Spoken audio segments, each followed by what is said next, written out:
Welcome to Inochi Creator free evaluation version. As I mentioned before, this is the same as the paid version, with this 10-second screen being the only difference. To proceed, just close this after the countdown and you will be greeted by the splash screen. Here, you can choose to start a new project, open a recent one, or click any of the links on the side if you want to learn more about Inochi2D or give support. For now, select the Import PSD button and import your model. Just so you know, you can do this in two other ways. First, you can drag and drop your model into the program, or go to the top left, choose File, and Import PSD. I'm going to give you a moment to do this. Once your model is loaded, let's pause and get familiar with the workspace. If you're using a mouse, you can use the middle wheel to zoom in and out. There are options at the bottom of the screen that also let you do this. If you ever need an easy way to bring yourself back to the original position, simply go to the puppet node and double-click it. You can click the right mouse button and drag it to move around. If you were to right-click on top of the model, it will reveal a list of layers in the area you clicked for quick selection of the chosen part. Now let's peek at the program settings, which is in the Edit tab. Once here, you can choose between two color themes for the interface, dark or light. You also have some system language options, the max number of times you can undo changes, and some other choices. I'm going to leave these options alone. For my personal workspace, I prefer to have three windows: Nodes, Parameters, and Inspector. You can go to the Windows option and add others such as History and rearrange the tabs to your liking.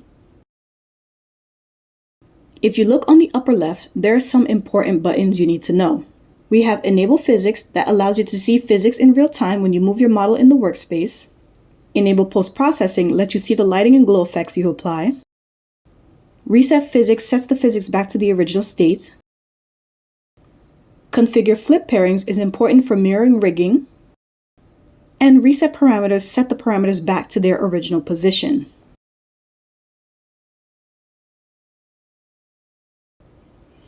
Now go to the Node panel and click the Puppet node. A box will appear around the model. If you go to the Inspector tab, you'll see sections to fill out information about your model. Mind you, only the Puppet node has this feature. If you go back to the box around your model and click and drag the icon with the arrows, everything within it moves.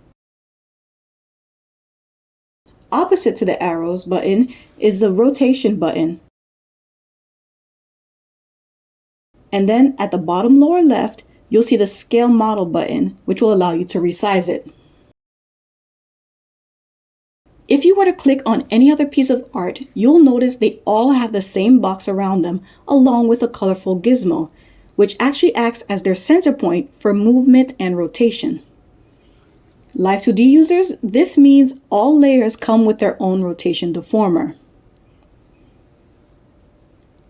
Let's take a look at the head. If I rotate the head, you can see we have a little problem. This would look so much better if the head rotation happened around the chin area to make it look like the neck was the rotation point. So, how do I fix this? Well, with special nodes. Inochi Creator uses a system where you will be separating your art using different types of nodes as folders, each with their own specific function. In the case of the head, I can use a regular node.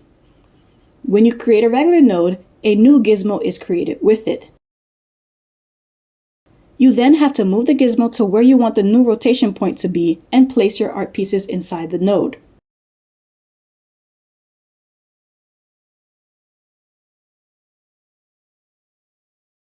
All of the pieces will now move, scale, and rotate around the new center point.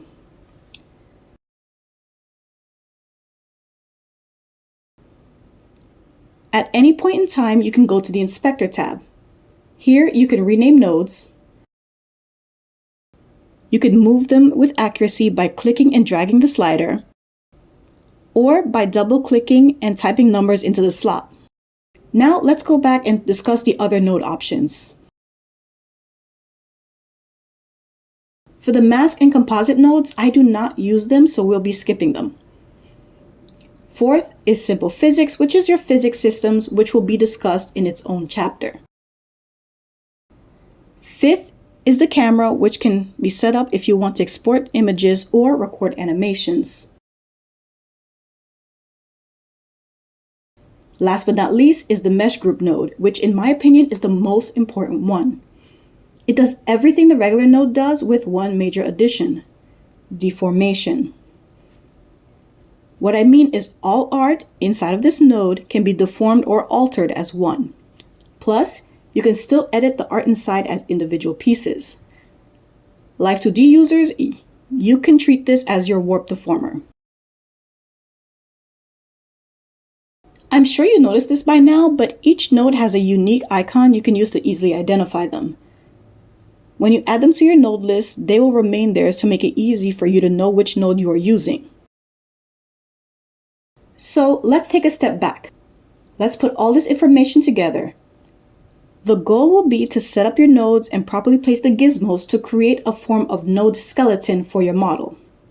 I think we've covered enough information for now, so let's end it right here. Before we go, let's save the model. When you do this for the first time, you'll be creating a .inx file, which will be used from this point on. Also remember, regularly save your progress while working.